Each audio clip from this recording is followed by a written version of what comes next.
The biggest difference between OpenSky and Capital One, secured in 2026, is approval. OpenSky does not require credit check, while Capital One can check your credit and still may approve you with bad credit.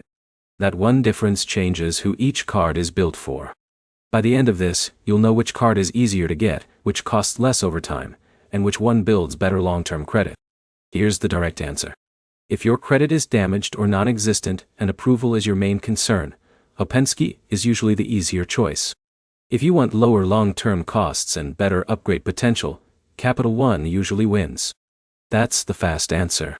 Section 1. Cost. Ta-da. OpenSky charges a $35 annual fee. That's the fixed cost before you even use the card. It also requires a refundable security deposit. Capital One Secured has a $0 annual fee. That matters. You still need a security deposit, but there's no yearly charge just for keeping the card open. Over time, that makes Capital One cheaper. That's the first major advantage. Section 2. Approval.I. This is where OpenSky stands out. It doesn't check your credit during the application. That makes it one of the easiest secured cards to get. If you've had bankruptcies, collections, or recent denials, that matters.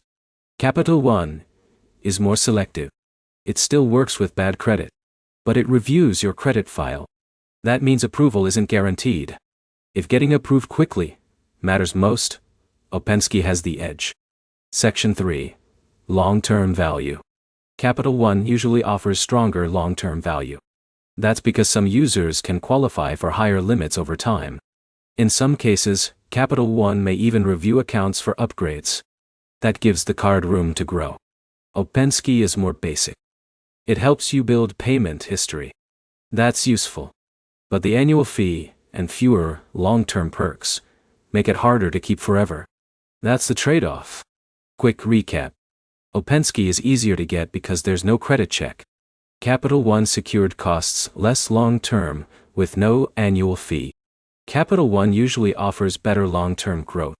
Your next step is simple. If you think you can qualify for Capital One, start there first. If you've been denied elsewhere, OpenSky is the safer backup. If this helped you compare both cards faster, like the video and subscribe.